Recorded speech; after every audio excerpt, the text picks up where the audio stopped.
Hi, I'm Heidi Livengood, and this is my video project for BA 330. I'm going to go ahead and share my screen now.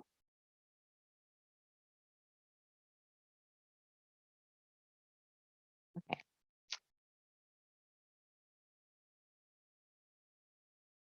so the question is, should Sundog Air move its headquarters to California or should it stay in Alaska? So I went through all 9 steps of the ethical decision-making guidelines, and this is what I came up.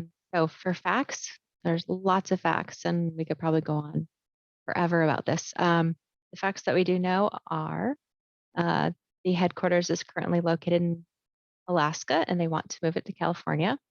There are 1,000 Alaska-based employees. The minimum wage for US and Alaska is $10 an hour. The Alaskan employees are currently getting $18 an hour, but if operation was moved to California, the employees would be getting $12 an hour. Currently, majority of the flights begin in Fairbanks. The plastic cups will be transitioned to eco-friendly plastic cups if the headquarters is moved to California. I took a look at the combined corporate tax rate, and it's actually relatively equal in California and Alaska at 28%. If this move happens, then most of the Alaska employees will be laid off. But on the good side or it's the flights will originate in California. So there's going to be a lot more opportunities for um, expanded flights and new locations. Let's see. So I also took a look at the cost of living index. Now, an average cost of living index is as 100. As far as Fairbanks goes, Fairbanks is at an index level of 108.6. And then I took a look at Santa Clara, California, and the actual cost of living index here, and I'm based in Santa Clara, is 241. And so that is actually a difference of 122% between the cost of living in Fairbanks versus cost of living here in Santa Clara County, California. Uh, so next, we're going to look at some of the alternatives. So we have option number 1. So that is where we move the headquarters to California. We have 1,000 employees based in California. The wage that they are going to be receiving is $12 an hour, which totals to about $25 million a year. And that is what our wages will cost. The standard of living is going to be very low. Like I pointed out, the cost of living index is extremely high here in California.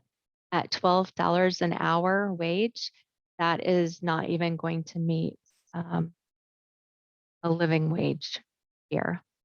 Um, of course, there's going to be an increased amount of flights that are possible and out of the headquarters in California, which is going to be a huge profit for the company at large. We will be able to offer eco-friendly products. Now, if you look at option number 2, which is actually what is happening currently, but I added a little bit in there. So we have 1,000 Alaskan-based employees, headquarters in Alaska. Currently at $18 an hour, those 1,000 employees are costing about $37.5 million annually. Now, if we reduced the wage to $10 an hour, which is the federal minimum wage and Alaska minimum wage, the costs of employees would only be $20.8 million a year. Standard of living in either of those situations is going to be average. Flight routes, though, however, will stay the same. There's not going to be very much room for growth at all. Now, the corporation could profit in this situation if they decrease the wage to minimum wage and not kept it at $18 per hour. There will not be an option to be eco-friendly in this case. Now, the third option that I looked into was a hybrid. So we have the headquarters located in California. We have a hub located in Alaska. Now, at the California headquarters, we're going to have 700 employees stationed there. And at the Alaska hub, we're going to have 300 employees. So if you give the Alaska and the California employees a wage of $12 an hour, that is going to equal about $25 million annually for employee wages, which is actually equal to the amount in option number 1, which is to keep all of the employees in California, 1,000 of them. So with option number 3, we have the hybrid California Alaska, and it's actually, we will be able to increase the number of flight routes that we offer, and we will be able to offer eco-friendly products. Stakeholders, so we have many stakeholders. We have our customers, we have the employees, we have different vendors that we work with. We have shareholders in the company. We also have society as a whole, and me, myself, am a stakeholder. So lots of different people that these decisions are going to be affecting. Now, society as a whole, if we take a look at all of our alternatives, they will affect society differently. So if the airline's headquarters was to remain in Fairbanks, the company would function as it has. We have a higher wage for the employees, providing support to the community in various passive ways. The corporation would not be able to grow or make much greater profit in this situation. If the airline's headquarters moved to California, the company would need to lay off its Fairbanks employees, which would have a great impact on the community there in Alaska, from unemployment, fewer travelers to boost the local economy. It would also be a loss to the company, as they would be required to pay severance to the laid off employees. If the headquarters relocated to California with a staff of 700 people and maintain a hub in Alaska with a staff of 300 people, further plans could be made to reduce the impact of a full transition of operation to California. So some of that, some of the different things that could happen, we could actually buffer. Now the company would be able to grow a greater customer base if moving to California to establish new flight routes. And this would also open air travel to more people and provide economic benefits to the larger community. So we're talking United States. So next, my business firm. The alternatives offered do impact the business firm in several different ways.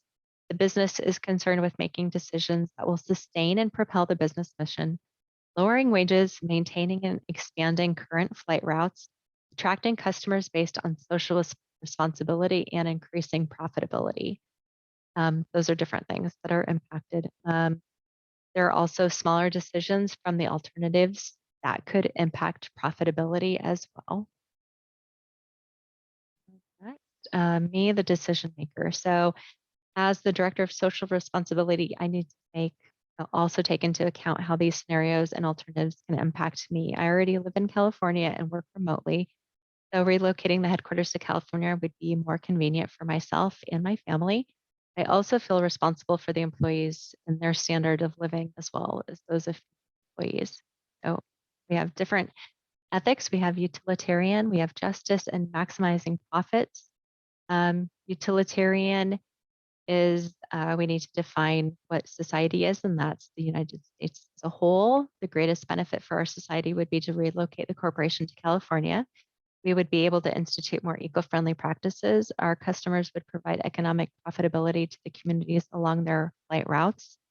And our company would be able to hire more employees to satisfy demand. It would allow more options to partner with other vendors as well. Practical constraints, we have several. Some practical constraints in the situation would be the difference in cost of living allowance index, and the wages that will be paid to those respective employees. Relocating to the headquarters of California and all costs associated with that, and providing severance packages to employees that are laid off, and also the public image of the company if they were to lay off 1,000 employees in a single community. And should Sundog Air move its headquarters to California or stay in Alaska?